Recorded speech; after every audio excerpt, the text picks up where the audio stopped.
Nkwaye ikaze kuri CYANE TV ndetse ndagushimiye cyane wowe wahisemo kutwumva kuri uyu munsi. Ngiye uri kumva kuri mikoro nitwa Malayika. Uyu munsi ndagira ngo tuganireho gato ku buzima. Muri iyi si ya none duhura n'ibitugora byinshi. Uko umuntu akura ubuzima bugenda bugorana. Wabyanga wabyemera, urwego rw'ubuzima umuntu wese yaba ariho, ingaruka zo gukura zitugeraho twese. Aho abantu benshi bifuza ko basubira ibwana, ibyishimo bigenda bigabanuka, guhangayika bikiyongera. Uyu munsi ndagira ngo tuganire ku kuntu umuntu yabona ibyishimo cyangwa se akabyishakamo muri iki gihe tubona kigoranye, dore ko abenshi bavuga ko turi mu minsi ya nyuma. Gusa mbere y'uko tugera kuri ibyo, ndagira wumve iyi nkuru.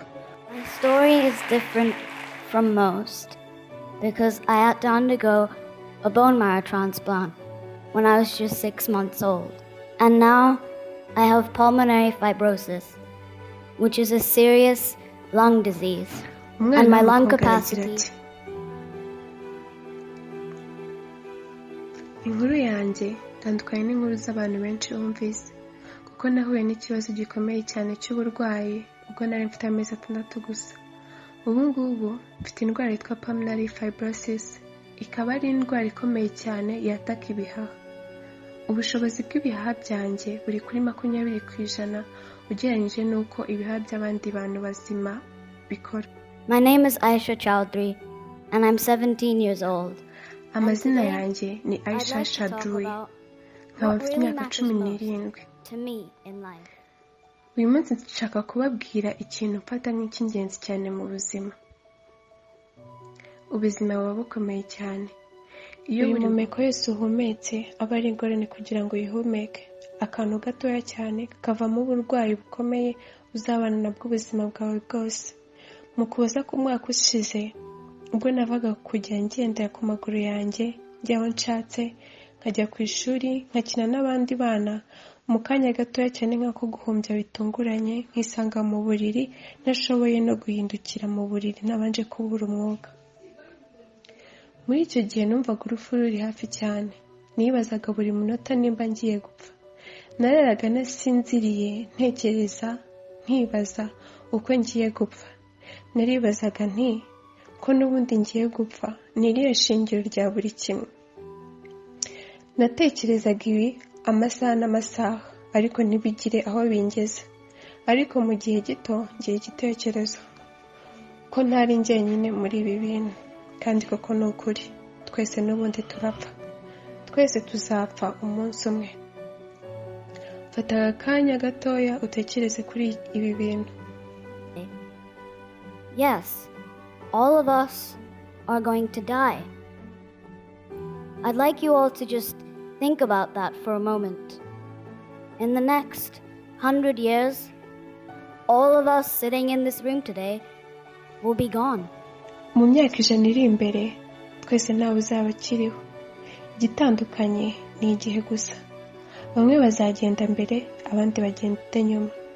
Bityo rero, nimba urupfu ari ikintu cyanyacyo cy'ukuri kizwi ko twese tugomba kunyuraho, ni iki ahubwo tugomba guha agaciro mu gihe tukiriho? Icyo kintu ni ukwishima, kubaho ubuzima bwishimye.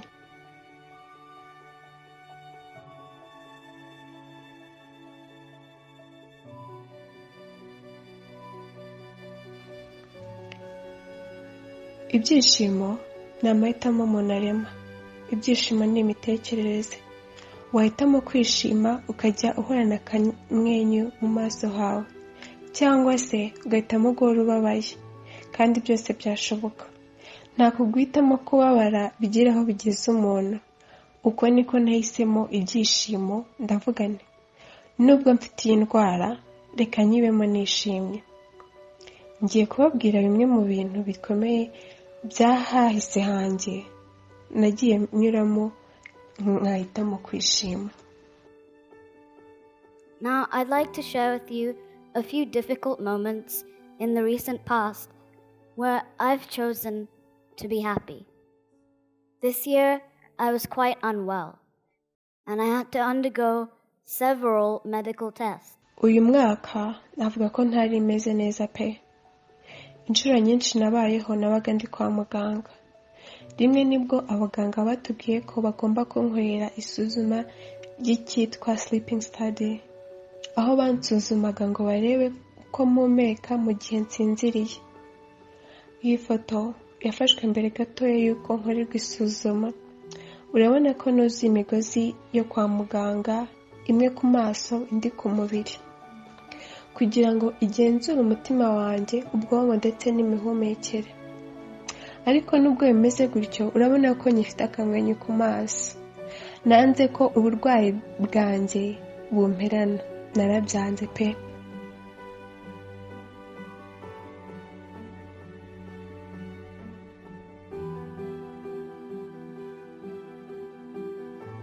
Ibisubizo bijya gusohoka ntibyari byiza, kuko muri uko kwezi aribwo njye n'umuryango wanjye twafashe indege tujya mu gihugu cya England gukorerwa isuzuma risesuye. Iyo minsi yari yuzuye gahunda nyinshi zo kwa muganga, ku buryo numvaga birambiranye. Bavugaga uburyo bagiye kumpindurira ibihaha, ndetse bakambwira ko bazankorera n'andi masuzuma menshi. Iyi ni ifoto yanjye na musaza wanjye mukuru, aho nari maze umunsi wose, ndetse wari umunsi muremure cyane ku bitaro.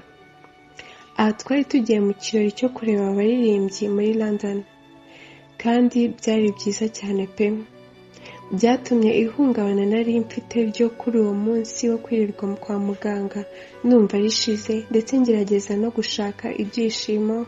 Njye hanze ndakina, marana n'igihe cyiza na musaza wanjye.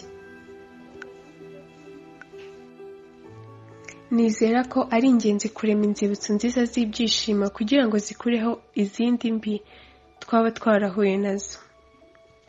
Umwana w'umukobwa akomeza atubwira ko nyuma y'igihe kibi kimeze gutyo ahanganye n'ubuzima, we n'umuryango we bafashe akaruhuko bakajya muri Maldives, kandi hari byinshi yashaka gukora ndetse yari yarapanze ko azakora najyayo.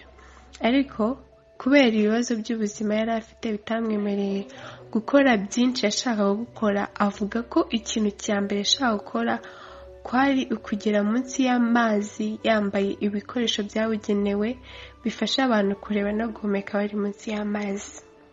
Ariko se ni gute umuntu usanzwe afite ibibazo by'ubuhumekero yakora ibyo bintu?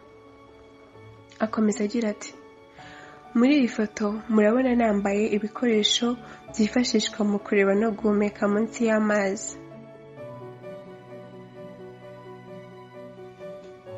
Ako kanya nikura umutwe mu mazi nabonye ibintu byiza, amabara meza ndetse n'amafi, ariko namaze mu mazi umunota utagera kuri umwe.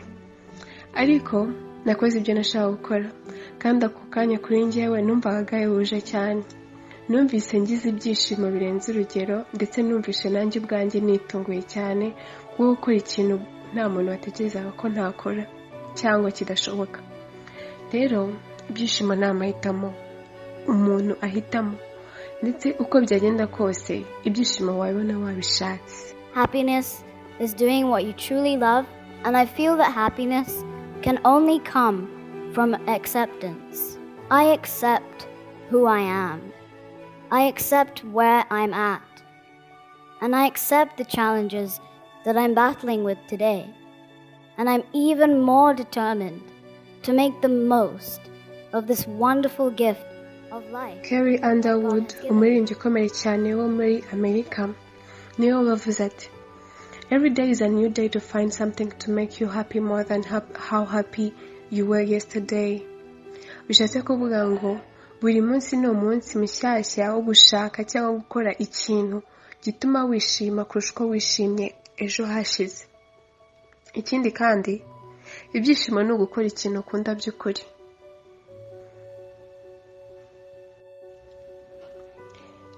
Nimba uririmba ukumva urishimye, bikore. Nimba ubyina ukumva uguwe neza, bikore. Nimba utera umupira ishoti ukumva birakunyuze koko, kora ibishoboka byose ukina umupira kenshi gashoboka. Nimba hari umuntu muganira ukumva umutima wawe urishimye, kubera iki utavugisha uwo muntu kenshi gashoboka ngo ukomeze wishime? Abantu benshi bavuga ko ibyishimo bihenda, ariko iyo utekereje neza ubone ko ibyishimo ari cyo kintu cya mbere umuntu yabona yabishatse. Ushobora kumva ibi ngibi ukumva ntiwemeranya nanjye. Yego, birumvikana. Kandi koko ntabwo bivuze ko ubuzima ari indirimbo y'ibyishimo itagirangira. Iminsi yose ntabwo isa. Hari iminsi ushobora kubyuka wumva ko kutameze neza, ukumva ntiwava no mu buriri. Hakaba ikintu runaka cyakubaho ukumva ucitse intege pe burundu. Ariko iyo uje gutekereza ko hari ikindi kibi gishobora kuba cyakakubayeho kirenze icyo uri gucamo, ariko Imana ntiyemere ko kikugeraho, bijye biguha imbaraga zo kutava ku izima. Inkuru y'uyu mwana twumvise urumva yatwigisha iki? Ibyishimo ni imitekerereze. Ibyishimo ni ugukora ibyo ukunda. Ikindi kandi ibyishimo biva mu kwakira uko ibintu biri.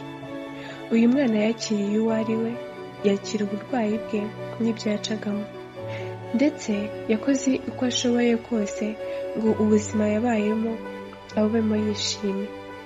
Kuba ugihumeka byonyine bijya biba impamvu ya mbere ituma wumva ko ubuzima hari icyiza biguteganyirije. As Anderson once said, enjoy life. There's plenty of time to be dead. So I really hope that all of you enjoy your lives with as much happiness as you can possibly find. Thank you for listening.